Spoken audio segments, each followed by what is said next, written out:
Assalamualaikum warahmatullahi wabarakatuh. Perkenalkan, nama saya Indriani Dr. Nubeti, NPM 520-171-1027. Di sini saya akan mereview film yang berjudul Kala Benua untuk memenuhi tugas Pancasila. Kesan saya setelah menonton film Kala Benua itu, saya ikut merasa sedih dan prihatin karena alam yang sudah sangat bagus itu dan juga dijadikan sebagai mata pencaharian oleh warga sekitar malah akan direklamasi untuk kepentingan dan keuntungan para investor. Setelah menonton film ini, saya mendapatkan pengetahuan dan informasi yang baru mengenai alam yang ada di Indonesia. Filmnya pun dibuat dengan sangat bagus dengan pengambilan gambar yang sangat tepat. Pendapat saya, untuk mengambil keuntungan tidak harus dengan melakukan reklamasi, apalagi melakukan reklamasinya di alam yang sudah sangat bagus, karena itu banyak memiliki dampak buruk, yakni akan merusak alam dan akan membawa bencana alam. Kemudian akan membuat masyarakat kehilangan mata pencarian satu-satunya yang mereka miliki. Jadi tidak salah dan tidak heran kalau banyak warga dan masyarakat yang tidak setuju akan dilaksanakannya reklamasi di Teluk Benua.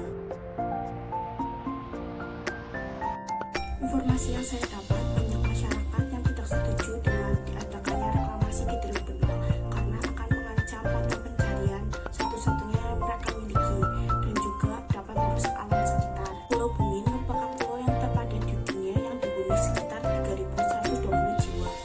Pulau ini juga memiliki luas sekitar 12 hektar. Butuh lebih dari 200 tahun bagi orang Bojong untuk melakukan reklamasi dari 3 hektar menjadi 12 hektar. Teluk Benua ini juga memiliki luas sekitar 1.400 hektar yang rencana akan dilakukan reklamasi sekitar 700 hektar. Pada September hingga Desember 2012, investor properti dari PT TWBI mulai menjajahi proyek reklamasi. 2 tahun kemudian, pada Mei 2014, Teluk Benua telah diubah menjadi kawasan budidaya. Kata atau istilah yang belum saya tahu. Yang pertama, reklamasi. Reklamasi ialah kegiatan yang dilakukan oleh orang dalam rangka meningkatkan manfaat sumber daya lahan yang ditinjau dari sudut lingkungan dan sosial ekonomi dengan cara pengurugan dan pengeringan lahan. Yang kedua, yakni revitalisasi. Revitalisasi adalah suatu proses atau cara dan pembuatan untuk menghidupkan kembali suatu hal yang sebelumnya terberdaya, sehingga revitalisasi berarti menjadikan sesuatu atau pembuatan untuk menjadi vital. Sedangkan kata vital mempunyai arti sangat penting atau sangat diperlukan sekali untuk kehidupan dan sebagainya. Kemudian, mass tourism adalah sebuah istilah atau situasi di mana wisatawan biasanya datang berbondong-bondong ke sebuah destinasi.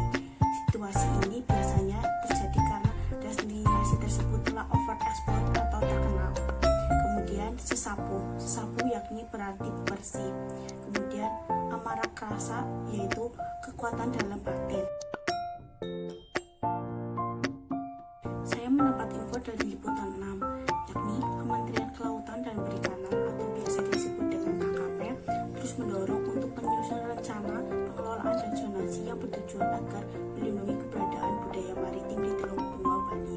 Hal ini dilakukan pasca ditetapkannya Teluk Benua sebagai kawasan konservasi maritim pada tahun 2019. Kemudian, Direktur Jenderal Pengelola Laut yakni Hendra Yusransili menegaskan bahwa sumber daya pesisir dan laut dapat dimanfaatkan sebagai sumber pangan, pelindung pantai dan aktivitas sosial budaya serta keagamaan. Karena secara spesifik keberadaan pesisir di Pulau Bali selalu dijadikan sebagai lokasi untuk melaksanakan ritual keagamaan. Sementara itu, Kepala Unit Pelaksana Teknis Daerah UPT di Bali, Dinas Kelautan dan Perikanan Provinsi Bali, Inneke B. Suryata menyatakan bahwa terdapat beberapa tantangan dan permasalahan dalam pengelolaan KKM Teluk Benua, yakni perlu segera menyusun dokumen RPS KKM Teluk Benua dan juga menyusun rencana kerja KKM Teluk Benua yang dalam jangka pendek sampai jangka panjang. Segitu saja yang bisa saya sampaikan mengenai review film yang berjudul Kala Benua. Kurang lebihnya saya mohon maaf. Saya akhiri. Wassalamualaikum warahmatullahi wabarakatuh.